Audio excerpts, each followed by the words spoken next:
talking about female filmmakers, women in the industry. I got to tell you, it's always fun to have guests here on the show. I have another guest here on Ultrasonic Film, and I welcome her back to the show. You've been on the show here before, Karen Tuza. Karen, welcome back.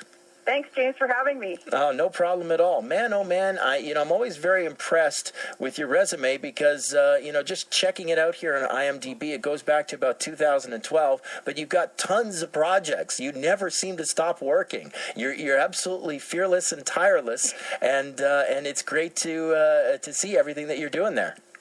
Well, thanks. Awesome. Now, I don't even know where to begin on all this. I guess probably a good one would be the project of Jenny and Jeff, which is getting a little bit of attention right now. Can you tell us a little bit about what Jenny and Jeff is about?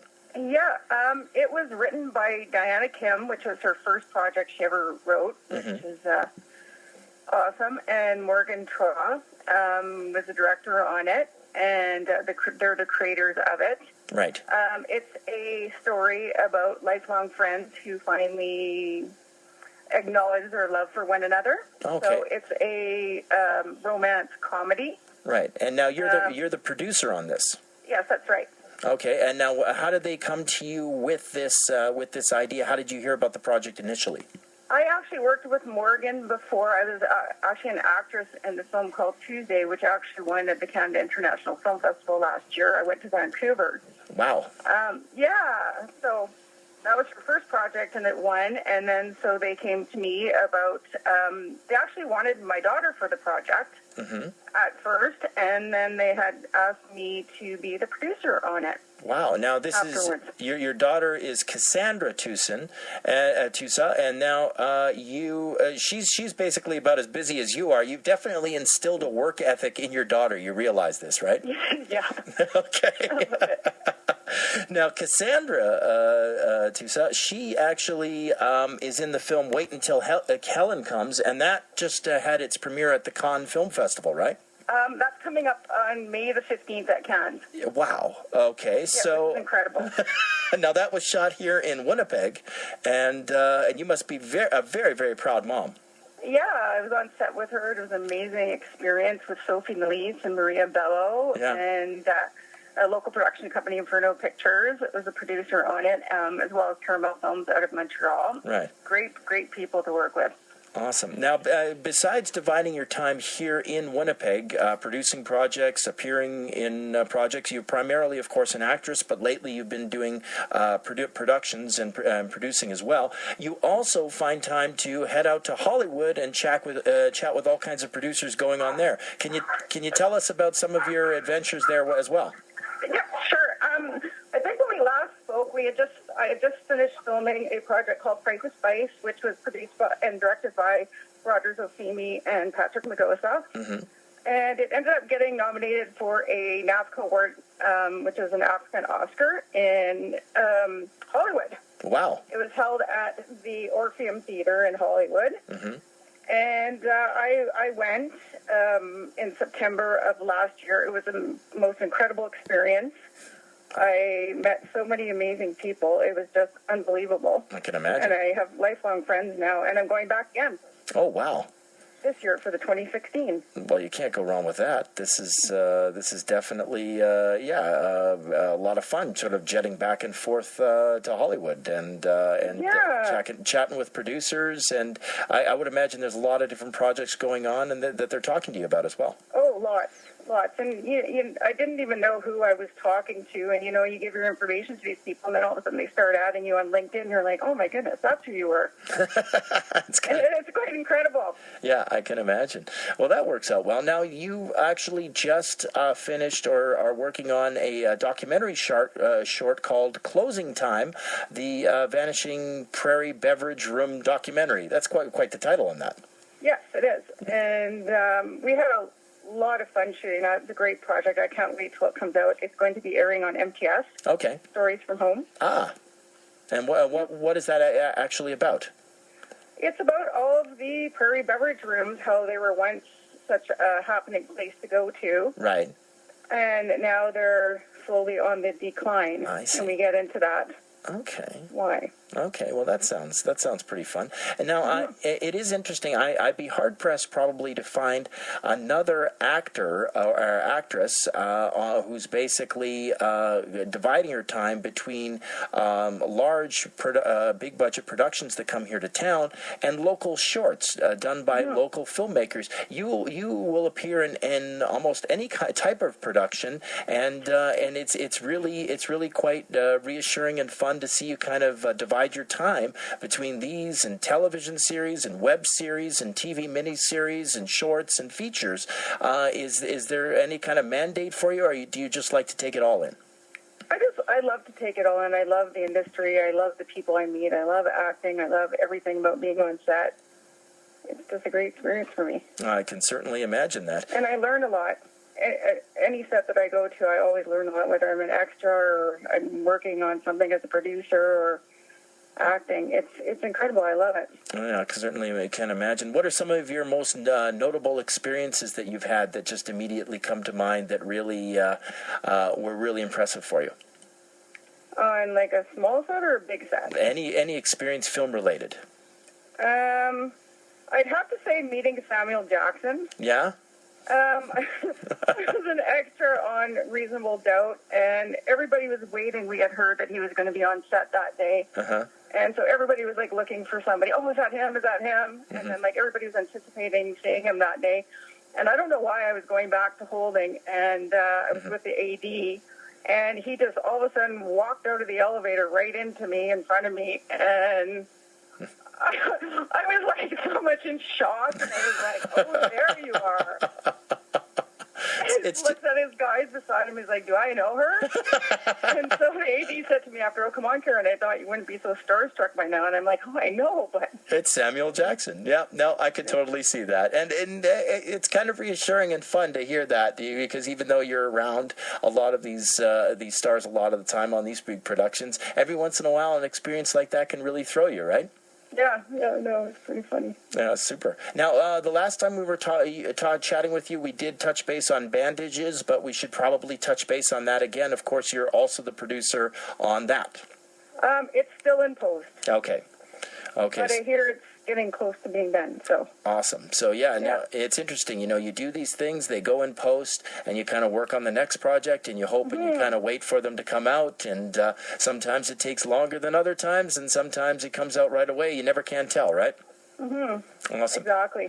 Now, I got to ask you a little bit about this new production company that you formed. Obviously, forming your production company seems to be the way to go for a lot of women involved in the industry, and that really allows you to sort of take charge and focus on your own productions. And obviously, you've had some producing experience now with Jenny and Jeff and Bandages and the Closing Time MTS documentary.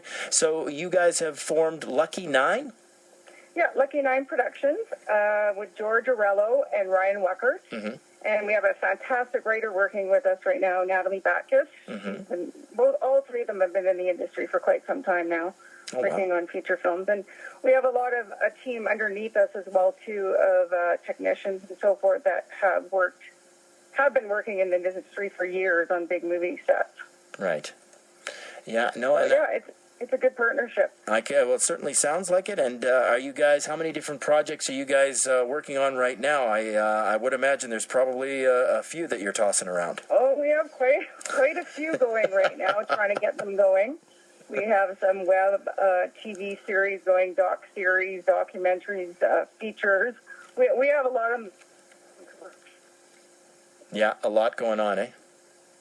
Well, sometimes we get some of this off the ground and get funding and. Oh man, I can imagine. But Ryan, we have great people with some great ideas. So. Oh, that's great, and it's wonderful to put together a team and to focus on doing the kind of projects that you want to do, and I think that's great that I'm seeing more and more people do that, and with your resume, I think it's just again remarkable because you've only really been in the industry at least professionally here for about 4 or 5 years, but you've racked up an enormous amount of credits in that regard. I know we touched base on it previously, but I do have to ask you, what was the turning point that kind of you decided I'm going to go into the film industry, I'm going to do this? Well, it was actually quite funny because my daughter had always been involved in acting in theater. And we never knew how to get into film. I knew nothing about there was any film industry here in Winnipeg at all. Right. I owned a business before called Family Friendly Video, but I dealt with people in the U.S., producers in the U.S. and stuff, and sold movies from people in the U.S. and mostly Vancouver, and so I had no idea about Winnipeg. That's interesting that you were kind of on the distribution side of things initially. Yeah, which actually helps when we're doing a lot of our stuff for, like for Lucky 9. Oh, yeah. Because I'm getting reconnected with some of the people that I used to deal with before. Interesting. Really neat. Yeah, life is funny that way, isn't it? Yeah, and some of these people that were really small that many years ago are now become very big in the industry. It's really neat. Well, that's cool. So, and initially, was your daughter kind of urging you into it? Well, no. What had happened was we went on a trip to Hollywood, to LA, because I love LA, and we went on a tour at Universal Studios. And the tour guide had said to us, "Oh, you guys are from Winnipeg? You guys should be in our latest movie, Beethoven's Christmas Adventure." And I was like, "What? There's a movie filming in Winnipeg? Really? How do we get into it?" And this guy gave me the casting director's information for Winnipeg that I had no idea how to get. Right.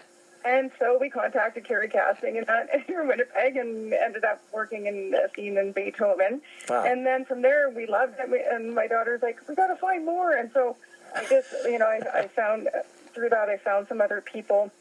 And our second production was working on Lucky Christmas. And I think that was probably the turning point for me. It was a smaller set. I had a really neat experience where I had a one-on-one scene with Elizabeth Berkley. And it was just so much fun that my daughter and I were like, let's just do this again. And so we ended up meeting people through that. My daughter ended up taking acting classes, and we just got more involved in the industry and got to know more people. Wow, and then all my friends were in the industry for years already and had been auditioning and stuff. And so one day I just decided, well, they're all auditioning. Right. Maybe I'll go audition too. Yeah.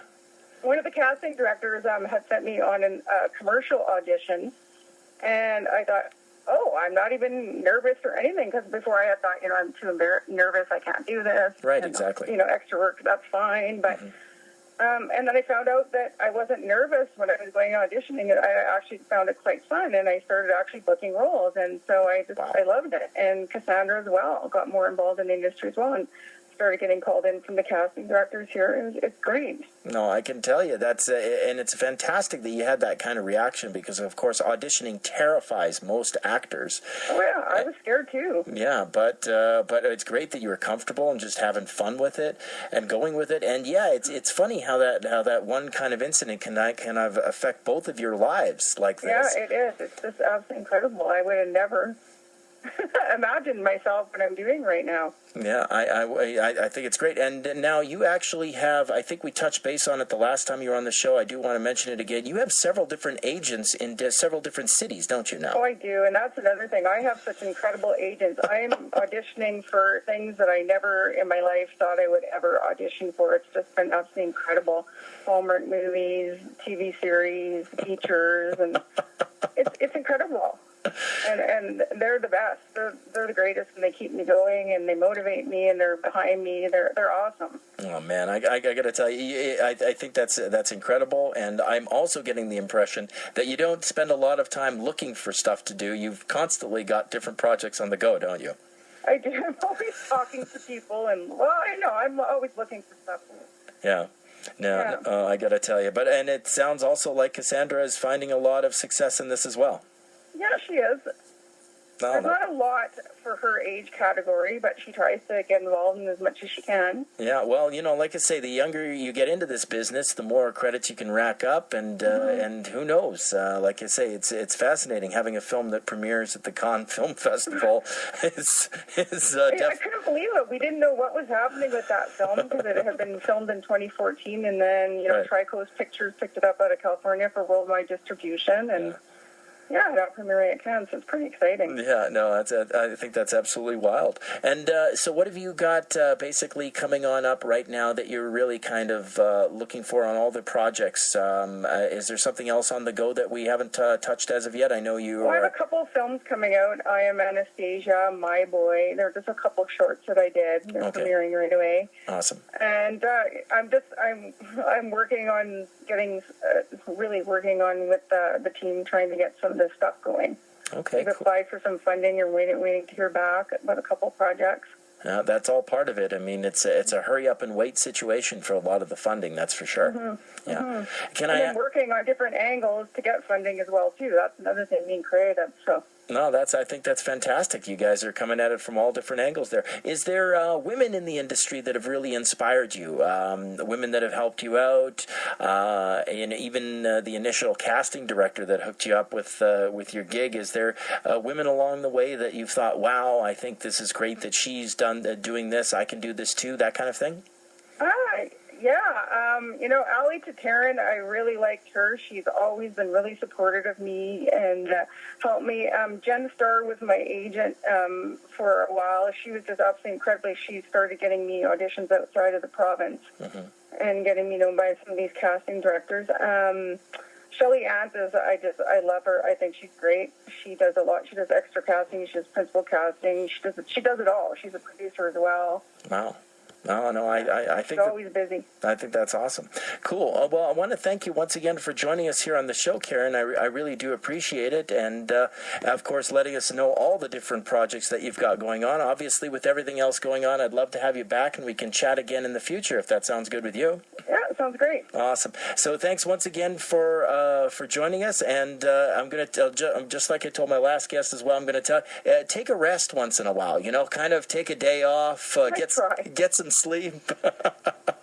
With everything else you've got going on, I think it's both ambitious, inspiring, but also a great joy for yourself, I'm sure, as you're very passionate about what you do. And I think it's great that you can take a little time out and join us here on the show and share that with us. Oh, great. Well, thanks for having me. I appreciate it. No problem. We'll talk again real soon there, Karen. Best of luck on all your future projects. We'll be looking for you. Thank you. Alrighty. Bye-bye. Okay, take care. Okay, bye. Bye-bye. Man, oh man, I feel very lucky today talking to some very, very passionate women who are in the industry, and it's inspired me basically to see all of their productions and hopefully to see more women being focused on in film. And there's one film actually I'd like to review before the show is over. It's a film called Suffragette, which I recently got an opportunity to check on out. Stars Carey Mulligan, Meryl Streep, and Helena Bonham Carter, and it basically is a true story of women's rise to vote.